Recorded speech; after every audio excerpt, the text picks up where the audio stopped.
San Antonio versus Rodriguez and the pursuit of equal education showed us time and time again the importance education is for all and the fight of inclusion for minorities in the need of equal education.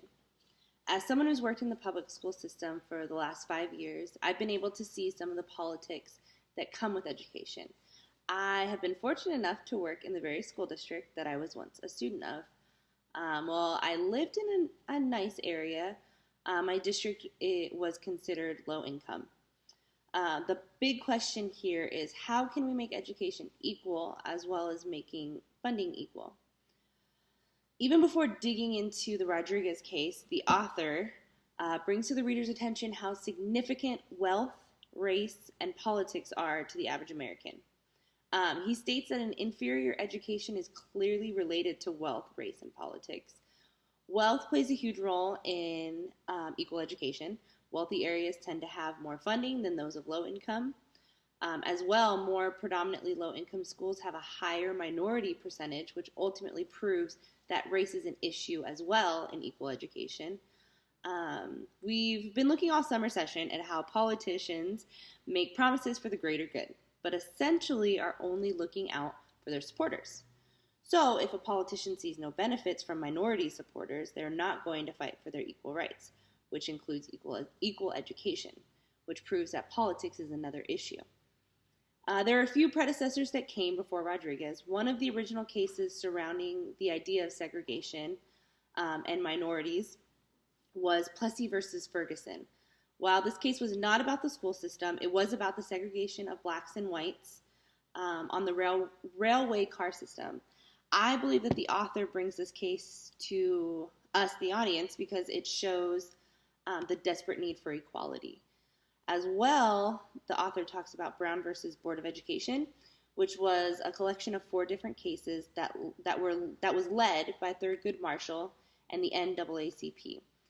These cases paved the way for segregation and equality within the school system.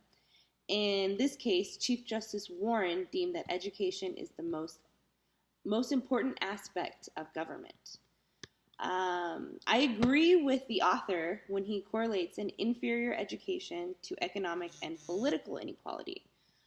The idea of suspect classification is extremely relevant in education. Oftentimes, minorities or those who are exposed to discrimination tend to be grouped together. And in the argument of Rodriguez, this is evident.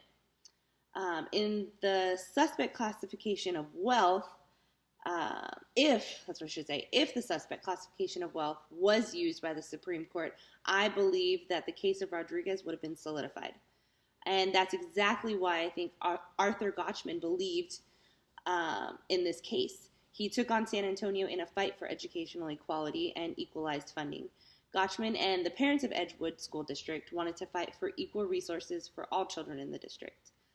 They felt that based on their race and the way that the district was divided, proved that the more minority populated areas received less funding than those that were predominantly wealthy. They found that some of the wealthier counties had more properties for taxation than those in the poverty-stricken area.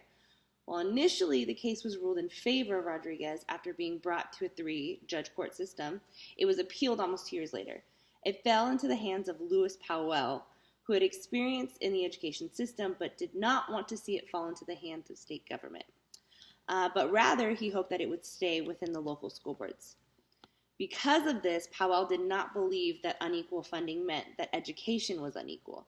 He felt that if money was equalized, it was actually going to hinder low-income and minority areas. But on the other hand, Thurgood Marshall's dissent went against Powell's belief system. Marshall felt that wealth was a crucial suspect classification as well as race, and that children should not be affected by the environment that they were born into. But Marshall essentially believed that those appealing this case were not looking out for the greater good of the students, but were rather looking out for themselves. Ultimately, Powell's argument against Rodriguez proved worthy, and therefore San Antonio was not at fault. But while Rodriguez ultimately lost this case, they paved the road for so many after them. It was reported that at least 32 states since have taken school funding into their own hands. And half of those cases, so about 16, were successful in changing their current school funding. Rodriguez made it okay for many cases for people to question funding and to fight for these equal resources. Some of the cases that came after Rodriguez were Serrano 2 in California and the importance of state constitution in school fundings, as well as Ohio and their fight for equal funding in all aspects of government through their DeRalph case. While equal education isn't exactly where it needs to be, we are on our way towards creating an equal school system for the future. And this is all thanks to Rodriguez and those who came before.